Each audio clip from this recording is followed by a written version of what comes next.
imagine a story stretching back not just centuries, but millennia? Millions of years, actually. It's almost mind-boggling when you think about it. Right.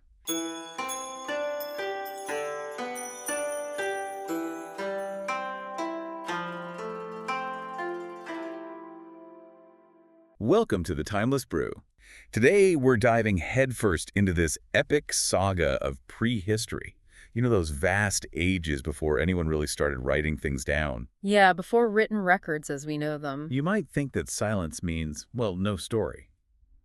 But that's really not the case, is it? Not at all. We've got an incredible amount of evidence stuff dug from the earth.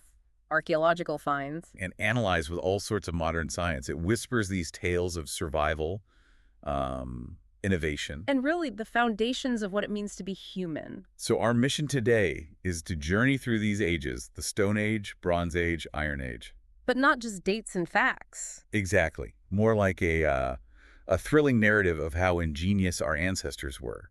Get ready. This might just rewrite how you think about deep history. It's a story often overshadowed, isn't it, by, pyramids and empires and things. Oh. But this prehistoric era, it's the genesis. It's where so much starts. It's this long, slow burn of human development. Fueled by what? Necessity. Necessity, absolutely. Curiosity, too, I think.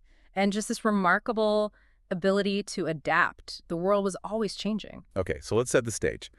Right at the dawn of the Stone Age, we're talking, wow, roughly 2.5 million years ago up to about 3000 BC. That's staggering. It truly is. And it's not just one monolithic block of time. We break it down, Right, you've got the Paleolithic, Mesolithic, and Neolithic, Old, Middle, New Stone Age. Exactly. Helps to manage the sheer scale of it. So what's the main thread running through this whole massive first act? Well, the name gives it away, right? Stone. The fundamental reliance on stone for tools. Okay. But woven into that is our own evolution. Our early human ancestors, Homo sapiens, emerging around 300,000 BC. And it's a journey, isn't it? From being purely nomadic Hunter-gatherers, yeah, constantly moving. to eventually figuring out farming and settling down. Right. And crucially, they weren't alone. There were other hominins around, like Neanderthals, Denisovans. Oh yeah, I've heard about that. Not just a straight line to us. Definitely not. There was interaction, even interbreeding sometimes. It's a complex family tree. So let's zoom in. Paleolithic, the really long haul, 2.5 million to maybe 10,000 BC. Picture it. Small groups, always moving. Seeking shelter in caves, maybe building simple huts or windbreaks. What kind of tools are we talking about? Really basic stuff. At the start, yes, very basic. Think simple choppers, rocks intentionally flaked to get a sharp edge. Okay. Then over hundreds of thousands of years, developing into more refined hand axes, they show a real understanding of the stone, how to shape it. Not just bashing rocks together then. No, a developing skill set, primarily for hunting, processing animals, birds, wild game.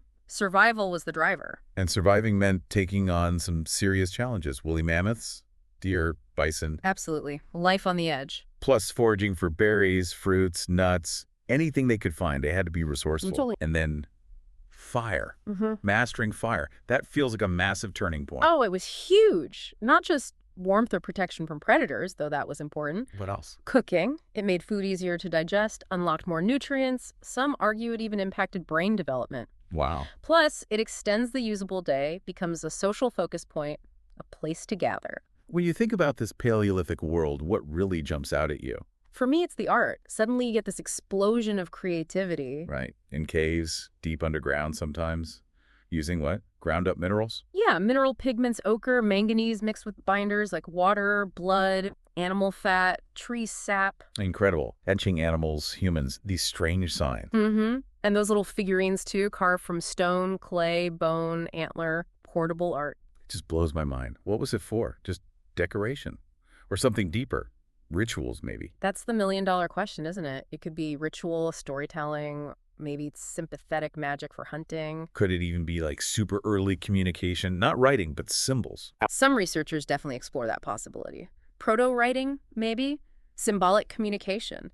It hints at this cognitive complexity, this need to express something beyond just survival. Yeah, need to make meaning. Exactly. And then boom, the end of the last ice age. Talk about upheaval. A massive climate shift, huge consequences. Extinction of the big mammals, like the mammoths. Right, sea levels rising dramatically, of changing coastlines, climate zones shifting. It forced people to move, to adapt. A time of incredible challenge, but also opportunity. Pushing innovation. Absolutely. Yeah. That environmental stress reshaped the world and really set the stage for the next phase. The Mesolithic. Roughly 10,000 to 8,000 BC. Okay, Mesolithic, Middle Stone Age. What's the story here? Smaller tools, you said. More refined. Precisely, we see the development of microliths. Microliths. Tiny stones. Yeah, very small, precisely shaped stone flakes or blades. They weren't used alone. How that? They were hafted attached to handles or shafts made of bone, antler, or wood. Think composite tools. Ah, like putting barbs on a spear. What? Or arrowheads. Exactly that. Made hunting smaller, faster game more efficient. A real technological step up. And lifestyle. Still nomadic. Often, yes. Following resources, setting up camps near rivers, lakes. But we start seeing hints of something new. Agriculture.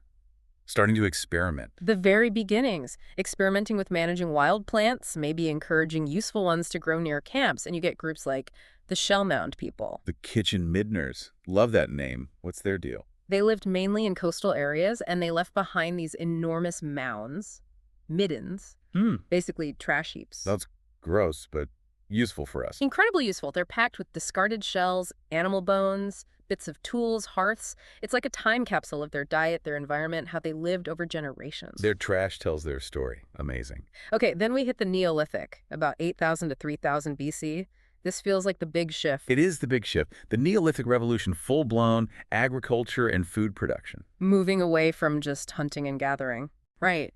Domestication of animals, goats, sheep, cattle, pigs, and the cultivation of cereal grains, wheat, barley. That must have changed everything. A reliable food source. More reliable, yes. Supporting larger groups, allowing people to settle down in one place, permanent villages start appearing. And that stability allows for other things, right? New inventions. Definitely. Tools get even more specialized. Polished hand axes, adzes for woodworking and maybe breaking ground for farming. Settling in fertile plains becomes the norm. Building more permanent homes. Exactly. Advancements in home construction. And art diversifies too. Pottery becomes widespread, essential for storing grain and liquids and for cooking. And weaving. Textiles. Yes, sewing and weaving develop. People are making cloth. It suggests more complex societies, specialized skills emerging. Like the building blocks of civilization are really being laid down here. That's a great way to put it. Okay, that takes us out of the Stone Age. What's next? The Bronze Age. Around 3000 BC onwards. Headline. Metal. Simple as that. Bronze. Okay, bronze. What is it exactly? It's an alloy.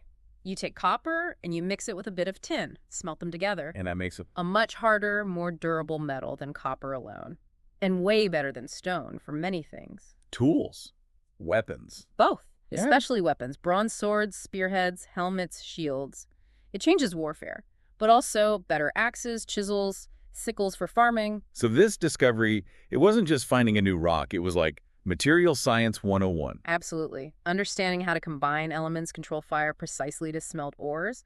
It's a massive cognitive leap. Deliberate creation. A real game changer then, replacing stone for lots of key tools. It did, over time. And it sparked other innovations, like the ox-drawn plow.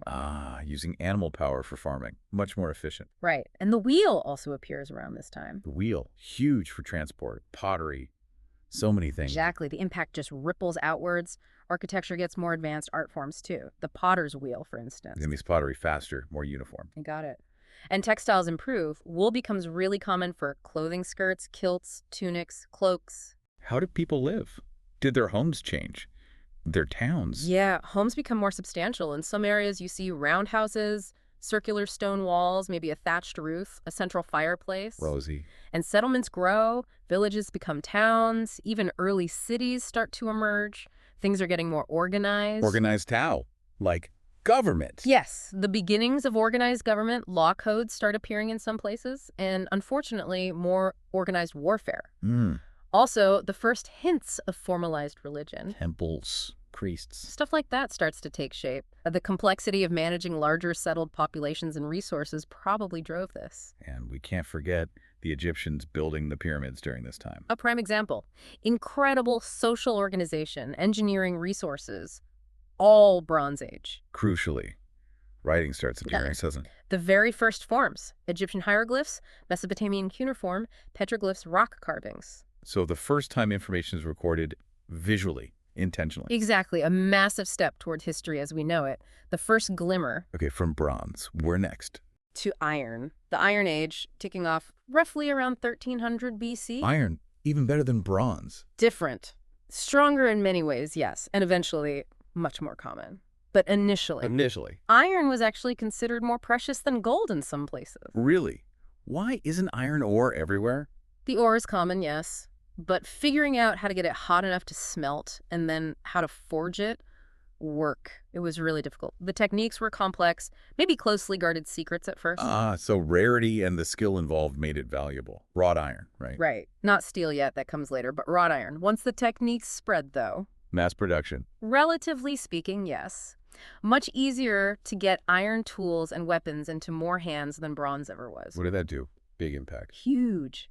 Mass iron tools probably boosted agriculture again, more land cleared, better yields.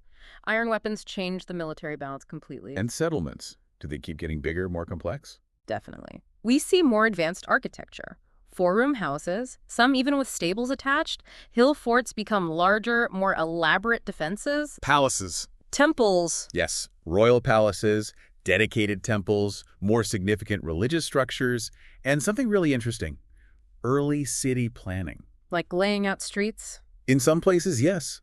Blocks of homes along paved or deliberately laid out streets. Even basic water systems, channels, drains. It's the start of urban infrastructure. Wow. Starting to sound much more familiar.